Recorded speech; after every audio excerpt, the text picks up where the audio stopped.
வணக்கம். சேகர் பாபுவிற்கு 7 ஆண்டுகள் சிறை தண்டனை. ஒட்டுமொத்த திமுகவின் மாஜி அமைச்சர்களும் தற்பொழுது அதிர்ச்சியில் இருக்கிறார்கள். நண்பர்களே, இந்த வீடியோவிற்கு ஒரே ஒரு லைக் மற்றும் சப்ஸ்கிரைப் பண்ணிருங்க.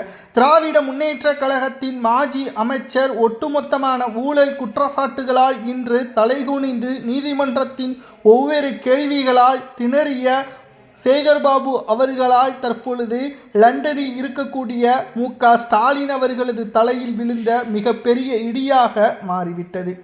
திண்டுக்கல்லில் பழனி தண்டாயுதபாணி சுவாமி திருக்கோவிலுக்கு சொந்தமான சுமார் 100 கோடி மதிப்பிலான சொத்தை அபகரித்த நபர்கள் மீது, அதிகாரிகள் மீது வழக்கு பதிவு செய்ய அறநிலைத்துறை அமைச்சர் ரமேஷ் அவர்கள் உத்தரவை பிறப்பித்துள்ளார். நீதிமன்றமும் இதை நேரடியாக தமிழக ஆளும் தாவேகாவின் ஆட்சியை வரவேற்றும் இதுபோன்ற மாற்றத்தை தமிழக அரசியல் செய்வது வரவேற்கத்தக்கது என்பதையும் தெரிவித்திருந்தார். நேற்று கரூரில் முதல்வர் விஜய் அவர்கள் பேசிய பொழுது, இனி திமுகவின் மீது மக்கள் ஒருபோதும் நம்பிக்கை வைக்க மாட்டார்கள், பார்ட்டி ஃபண்ட் என்றுதான் கூறினேனே தவிர யார், எந்த கட்சி, எந்த ஊழல், எந்த கம்பெனியில் இருந்து பணத்தை பெற்றார்கள் என்பதை எல்லாம் நான் கூறவில்லை. அதற்கான ஆய்வுகளும் நடைபெற்று கொண்டிருக்கிறது. ஆனால் பார்ட்டி ஃபண்ட் என்று கூறிய அடுத்த நொடியே சட்டசபையிலிருந்து ஓடிய உதயநிதி தவிர தற்பொழுது மக்கள் மீண்டும் சட்டசபையில் உதயநிதியை தலைவராக ஏற்றுக்கொள்ள மாட்டார்கள். இனியும் தமிழ்நாட்டில் திமுகவின் ஆட்சி வருவதற்கு வாய்ப்பே இல்லை என்பதையும் சமூக ஊடகங்களிலும் நம்மால் பார்க்க முடிகிறது. சட்டவிரோதமாக பத்திரப்பதிவை ரத்து செய்ய நடவடிக்கை எடுக்கப்பட்ட அறநிலைத்துறை அமைச்சர் ரமேஷ் அவர்களை தமிழக மக்கள், குறிப்பாக கோவில் நிலங்களை அபகரித்த ஒட்டுமொத்த தனியார் நிறுவனங்களும் தற்பொழுது அதிர்ச்சிக்கு உள்ளாகியுள்ளது. ஏனென்றால் அறநிலை சொந்தமான நிலங்கள் கோவிலுக்கானது, கோவிலின் வளர்ச்சிக்கானது. அதை எந்த ஒரு தனி மனிதனும் சொந்தம் கொண்டாட முடியாது.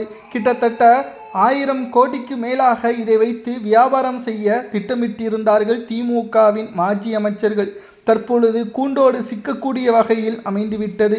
திராவிட முன்னேற்ற கழகத்தை பொறுத்தளவிற்கு மிகப்பெரிய அளவிலான சிக்கலை முதல்வர் விஜய் அவர்களது ஒவ்வொரு அறிவிப்புகளும், அமைச்சர்களது செயல்பாடுகளும், லண்டனில் இருந்த ஸ்டாலின் அவர்களது தலையில் விழுந்த மிகப்பெரிய ஒரு இடியாக அமைந்துவிட்டது.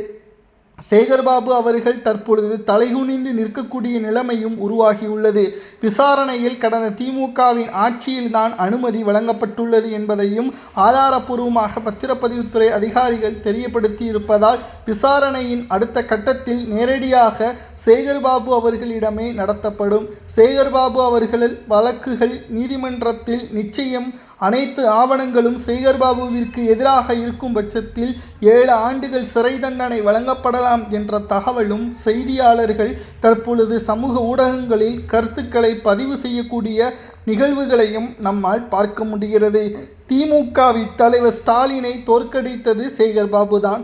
அவர் கொளத்தூர் தொகுதியில் ஸ்டாலின் முழுமையாக பிரச்சாரம் செய்ய அனுமதிக்காமல் சேகர்பாபு அவர்கள் தடையாக இருந்துள்ளார். மேலும் தற்பொழுது கோவில் நிலங்களை முறைகேடு செய்து திமுகவின் ஆட்சியில் குறிப்பிட்ட சமூகத்திற்கு எதிராகவே திமுக ஆட்சி நடைபெற்றதாக கடுமையான விமர்சனங்களும் தற்பொழுது முன்வைக்கப்பட்டு வருகிறது. இதனால் மக்கள் தற்பொழுது நடைபெறக்கூடிய 7 சட்டமன்ற இடைத்தேர்தலில் கூண்டோடு திமுகவை புறக்கணித்தால் நிச்சயம் அடுத்த 20 ஆண்டுகள் தாவேகாதான் ஆட்சியை அமைக்கும் என்று தற்பொழுது உள்ளாட்சித்துறை அமைச்சர் ஆனந்த் அவர்கள் கூறியுள்ளார்.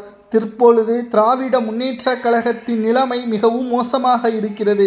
உதயநிதி அவர்கள் சட்டமன்றத்திலிருந்து வெளியேறியதுதான் மிகப்பெரிய தவறு என்று பல மூத்த திமுக மற்றும் பிற கட்சியின் மூத்த நிர்வாகிகளை தெரிவிக்கிறார்கள். ஏனென்றால் ஆளும் தாவேகா புதிது.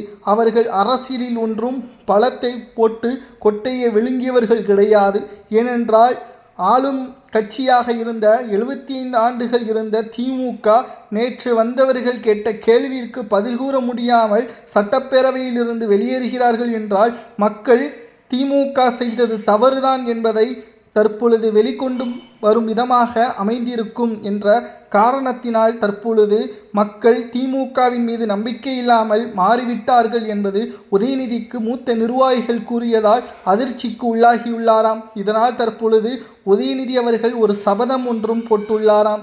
இனி சட்டப்பேரவையில் இருந்து ஒருபோதும் வெளியேற மாட்டேன், மாறாக விஜயை தான் ஓட விடுவேன் என்றும் கூறியுள்ளாராம். ஆனால் தற்பொழுது நடக்கக்கூடிய நிகழ்வுகளை வைத்து பார்க்கும் பொழுது யார் ஓடி ஒளிந்துள்ளார்? முதல்வர் விஜய் அவர்கள் வெளியிட்டுள்ள ஒவ்வொரு அறிவிப்புகளால் லண்டனில் தற்பொழுது ஸ்டாலின் இருக்கிறார், சிங்கப்பூரில் முன்னாள் அமைச்சர் ஏவா வேலு அவர்கள் இருக்கிறார், தலைமறைவாக முன்னாள் அமைச்சர் செந்தில் பாலாஜி இருக்கிறார், துபாயில் தற்பொழுது உதயநிதி இருக்கிறார். இப்படி திமுகவின் மிக முக்கியமான ஆளுமையாக இருந்தவர்கள் தான் ஓடி ஒளிந்து கொண்டிருக்கிறார்கள்.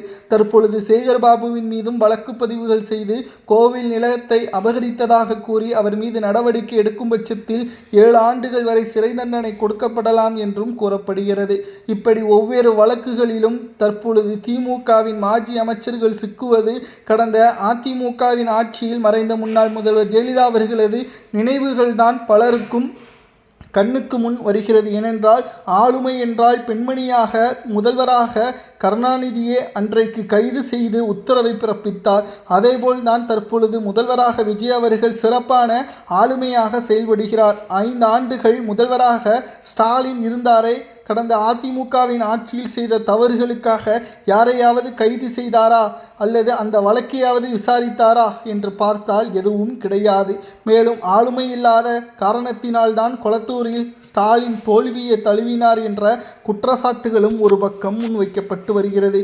இப்படி அடுக்கடுக்கான குற்றச்சாட்டுகள் தற்பொழுது முன்வைக்கப்பட்டு வருவதால் திராவிட முன்னேற்ற கழகத்தின் நிலைமை பரிதாபமாக மாறிவிட்டது.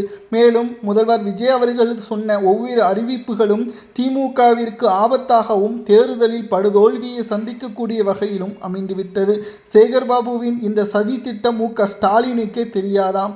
100 கோடி என்பது பத்திரப்பதிவில் எழுதக்கூடிய அந்த தொகைதான், பத்திரத்தில் எழுதக்கூடிய தொகைதான். ஆனால் மார்க்கெட் படி நாம் ஒரு நிலத்தை வாங்குகிறோம் என்றால் பத்திரத்தில் குறைவாகத்தான் எழுதுவோம், வெளியில் பணத்தை அதிகமாக பெறுவோம். அதேபோல்தான் பத்திரத்தில் 100 கோடி என்று காட்டப்பட்டுள்ளது. ஆனால் நிஜத்தில் அதன் மதிப்பு சுமார் 600 கோடி என்றும், இதேபோல் 2 நிலங்களை அபகரித்து தனியாருக்கு தாரை வார்த்து கொடுத்துள்ளார் சேகர்பாபு. மொத்தம் 1200 கோடி என்றும் தகவல்கள் கிடைக்கப்பெற்றுள்ளது. இப்பேற்பட்ட ஒரு சூழலை தற்பொழுது சேகர்பாபு அவர்கள் செய்திருப்பதால் அவர் மீது நடவடிக்கையும் வழக்குப்பதிவும் செய்து நீதிமன்றத்தில் முன்வைத்து அனைத்து ஆவணங்களையும் அறநிலைத்துறை அமைச்சர் ரமேஷ் அவர்கள் நீதிபதியிடம் சமர்ப்பித்தால் குறைந்தபட்சமே 7 ஆண்டுகள் சிறை தண்டனை வழங்கப்படலாம். கோவில் நிலங்கள், கோவில் பணங்கள், உண்டியல் பணங்கள் அனைத்திலும் மோசடி. உண்டியல் பணம் என்பது மக்கள் காணிக்கையாக கோவிலின் வளர்ச்சிக்கும் ஏழை எளியவர்களுக்கு பயனுள்ளதாக மாற்ற வேண்டும் என்பதற்காக அவர்களது நிதி வழங்கப்பட்டது. ஆனால் அந்த கோவில் உண்டியல் பணங்களிலேயே மோசடி செய்யப்பட்டுள்ளது திமுகவின் ஆட்சியில் என்ற தகவலை பற்றி உங்களது கருத்துக்களை கூறுங்கள். என்ன தண்டனை வழங்கலாம் என்பதையும் கூறுங்கள்.